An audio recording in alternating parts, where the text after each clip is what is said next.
মাশাল্লাহ, একটা ক্যারেট থেকে এই সবগুলি শাক পারলাম। কলমি শাক তাজা তাজা, মাশাল্লাহ, আলহামদুলিল্লাহ, অনেকগুলি।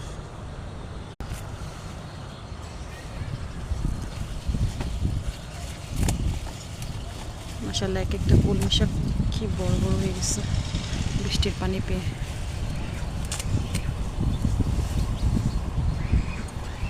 ছোট্ট একটা ফলের ক্যারেটে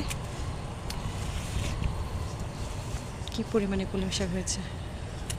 এই ছোট্ট ছোট্ট ক্যারেটগুলোতে যে কোনো ধরনের সবজি লাগালে খুব ভালো ফলন পাওয়া যায়।